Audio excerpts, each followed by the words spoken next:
নমস্কার বন্ধুরা, কেমন আছেন সবাই? আশা করি সবাই খুব ভালো আছেন আর আমিও খুব ভালো আছি। মিতালির গল্প কথায় আরেকটি ব্লগে আপনাদেরকে অনেক অনেক স্বাগত। তো এখন বাজে সকাল প্রায় 7:30। আমার আজকে লেট হয়ে গেছে। আমি এখন যাব বড়বড়িয়াতে উজ্জীবন ডায়াগনস্টিকে, যেখানে আমি কাজ করি। তো কিভাবে যাচ্ছি আর আজকে সারাদিন কি করছি, আজকে বুধবার, আজকে স্যার আছেন রাজীব শিকদার স্যার, ওনার চেম্বারেও আমি থাকবো। তো সারাদিনে কি কাজ করছি আপনারা শুরুতে দেখতে থাকুন। আমি বাড়ি থেকে বেরিয়ে পড়েছি, এবারে সোজা চলে যাব গন্তব্যস্থল বড়বড়িয়া উজ্জীবন ডায়াগনস্টিক।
জায়গায় আমি মেনলি বসি ঠিক এই জায়গাটাতে, আমার বসার জায়গা, কিন্তু ওখানটাতে একটু গরম লাগে আর আমি ঠিক কমফোর্টেবল হই না ওখানটাতে বসতে। সেই জন্য আমি বসি এখানটাতে, এই চেয়ারটাতে বসি আর এই চেয়ারটাতে পা তুলে দিই, মানে ঠিক জমিদারের মতো। তো আজকে এখন কালকের খাতাগুলো আরেকবার করে চেক করে দেখবো যে কোনো কিছু ফেলে গেছিলাম কিনা, কাজ বাকি রেখেছিলাম কিনা। যদি থাকে সেগুলো সেরে ফেলবো, আর যদি না থাকে তাহলে কিছু ফোন কল আছে সেগুলো করব। আর সবাই যখন আসবে এক এক করে ব্লাড নিয়ে, তখন সেগুলো খাতায় তুলবো। আর আজকে যেহেতু রাজীব শিকদার স্যার আছেন, সেই জন্য আমাকে একটু তাড়াতাড়ি বেরিয়ে যেতে হবে এখান থেকে, মানে 10:30 নাগাদ এখান থেকে বেরোতে হবে, নাহলে স্যার আছেন 12টার সময়, 12টার মধ্যে চেম্বারে ঢুকতেই হবে।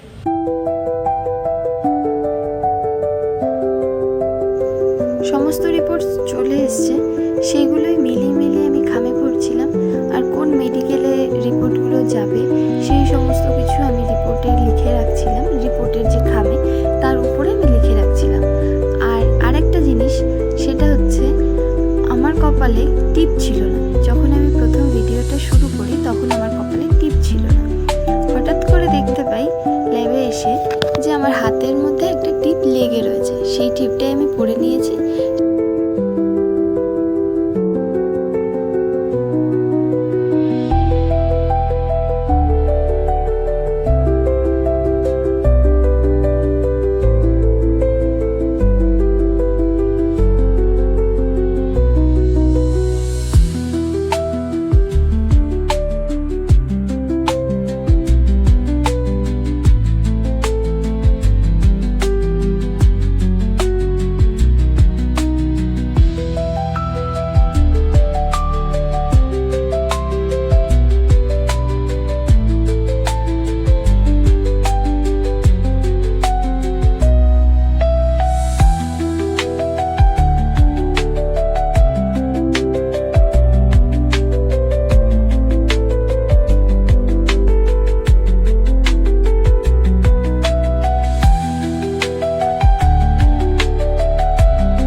এখন আমার এখানকার কাজ প্রায় শেষ, এখনই আমি বেরিয়ে পড়বো।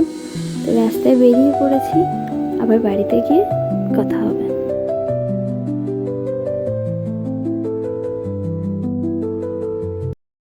তো আমি চলে এসেছি বাড়িতে, এখন 11টা বাজে। আমি আবার একটু পরে বেরোবো, 12:15 নাগাদ চেম্বারে যাব। স্যার 12টাতে আসবেন। তো এখন খেয়ে নিয়ে আবার দেখতে থাকি। তো খাওয়া দাওয়া শেষ করে এখন আমি চলে এসেছি, এখন আছি মিতালি মেডিকেলে। আর এখনও স্যার আসেনি, আমি একটু আগে চলে এসেছি।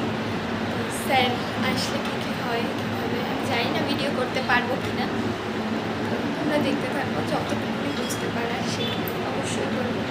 তো আমি এখন আছি তেলেগুটি।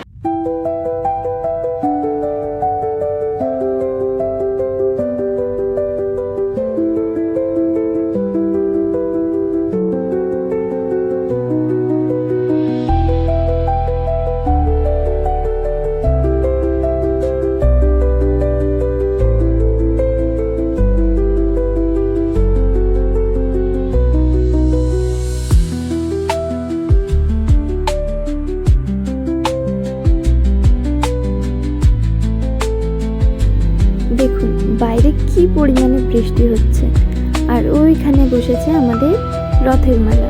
রথের মেলাটা শেষ হয়ে একই সাথে শুরু হয়ে যাবে আনন্দ মেলা, প্রায় 1 মাসের মেলা। আর দেখুন কতটা চাপ আজকে। তো আমি কিছুক্ষণ আগেই বাড়িতে আসলাম, এখন প্রায় 7:30 বাজতে গেছে। আমি এসেছি 7:10-15 দিকে। তো আজকে খুব ক্লান্ত, আশা করি চোখ মুখ দেখে বুঝতেই পারছেন, খুবই ক্লান্ত হয়ে পড়েছি। তো আজকের মতন এইটুকুনি থাকলো। সবাই ভালো থাকবেন, সুস্থ থাকবেন। আর এখন এসছে আমাদের বাড়িতে অনেক অতিথি, সেটা অন্য আরেকদিন অন্য আরেকটা ব্লগে দেখাবো। তো কে এসছে এক ঝলক একটু দেখে নিন। আর এই হচ্ছে আমার কিউট সাবস্ক্রাইবার। তো সবাই ভালো থাকবেন, সুস্থ থাকবেন, নিজে ভালো থাকবেন, অপরকেও ভালো থাকতে সাহায্য করবেন।